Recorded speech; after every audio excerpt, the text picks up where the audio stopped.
తనపై చేసిన ఆరోపణలు అవాస్తవమని బీఆర్ఎస్ నాయకులు కౌశిక్ హరి మంగళవారం తడి బట్టలతో కనిలోని పోచమ్మ గుడిలో ప్రమాణం చేశారు. నీతి నిజాయితీ ఉంటే నియోజకవర్గంలో జరుగుతున్న అక్రమాలపై తనతో బహిరంగ చర్చకు సిద్ధం కావాలని స్థానిక ఎమ్మెల్యేకు సవాల్ విసిరారు. అంతర్గ మండల కేంద్రంలోని మట్టి రవాణా విషయమై కౌశిక్ హరి ఇటీవల కొన్ని ఆరోపణలు చేశారు. దీనిపై సంబంధిత కాంట్రాక్టర్ స్పందిస్తూ తాను డిమాండ్ చేసిన డబ్బులను ఇవ్వకపోవడం వల్లే కౌశిక్ హరి తప్పుడు ప్రచారం చేస్తున్నారని ప్రత్యారోపణ చేశారు. ఇది నిజం కాకుంటే తడి బట్టలతో పోచమ్మ గుడిలోకి వెళ్లాలని కూడా సవాల్ విసిరారు. ఈ సవాల్ను స్వీకరించిన కౌశిక్ హరి బీఆర్ఎస్ జిల్లా అధ్యక్షులు కోరకంటి చందర్ సహా పార్టీ శ్రేణులతో కలిసి మంగళవారం ఉదయం పోచమ్మ గుడి వద్దకు వెళ్లారు. అక్కడే స్నానం చేసి తడి బట్టలతో ఆలయంలోకి ప్రవేశించారు. తనపై చేసిన ఆరోపణలు అవాస్తవమని ప్రమాణం చేశారు.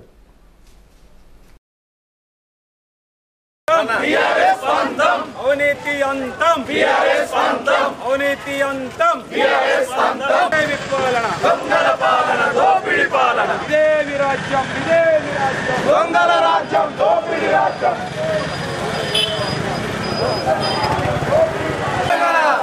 తెలంగాణ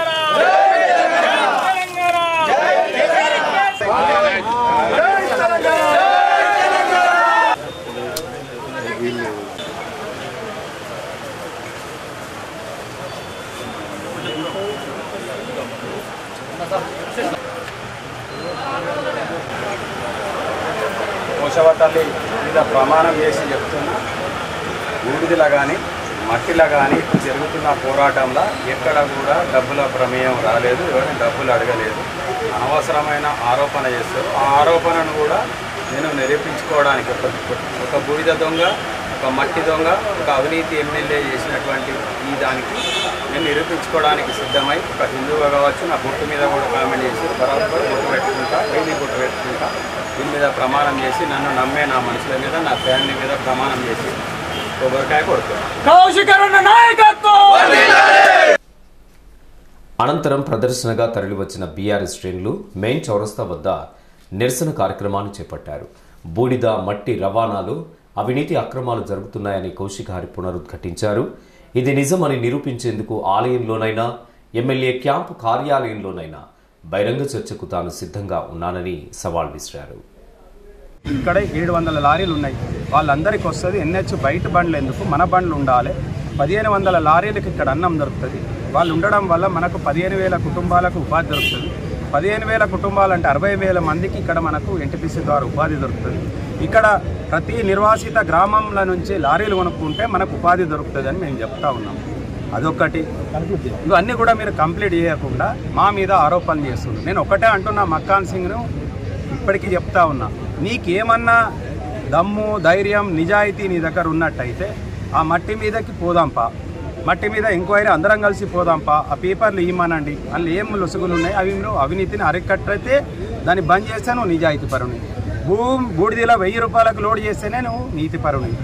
ఇవన్నీ నీకు ఏదన్నా ఉంటే ఇక్కడనే చర్చ పెడదాం.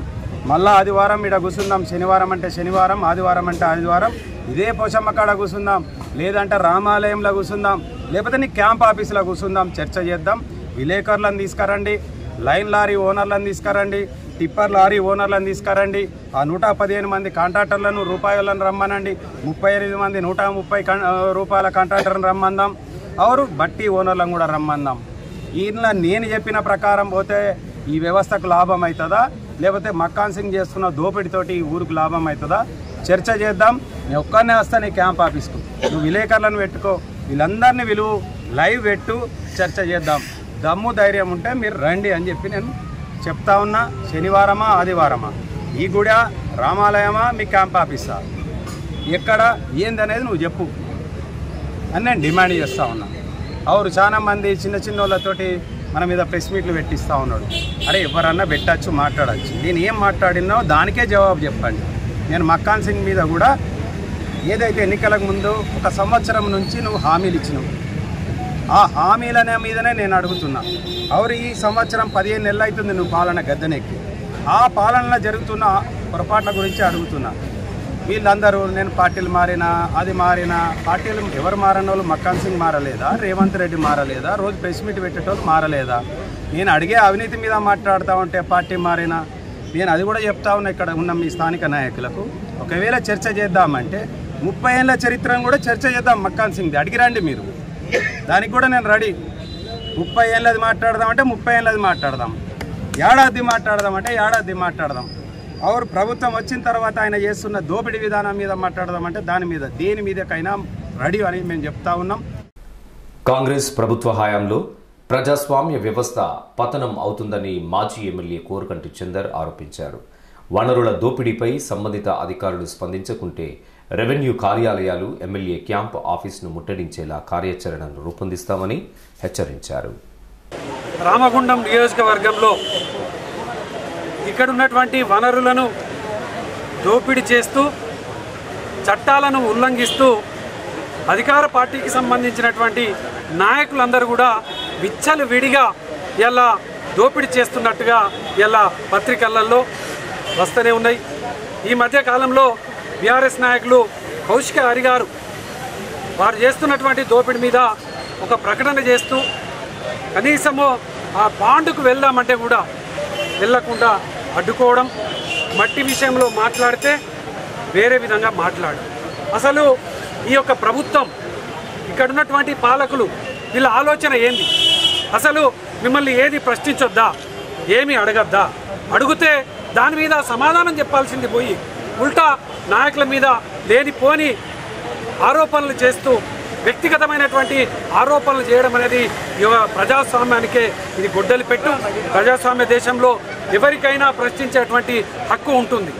ప్రతిపక్షాలుగా మేము ప్రశ్నిస్తాం.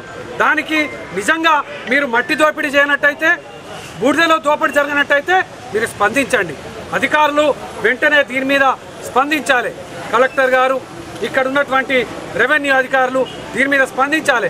లేకపోతే మాత్రం తప్పకుండా బీఆర్ఎస్ పార్టీ రెవెన్యూ ఆఫీస్ దగ్గర కానీ, కలెక్టర్ ఆఫీస్ దగ్గర కానీ మేము ముట్టడి చేయడానికి, ఇక్కడ ఎమ్మెల్యే కార్యాలయాన్ని ముట్టడి చేయడానికి ఈ యొక్క కార్యాచరణ ఉంటుందని ఈ సందర్భంగా తెలియజేస్తాం.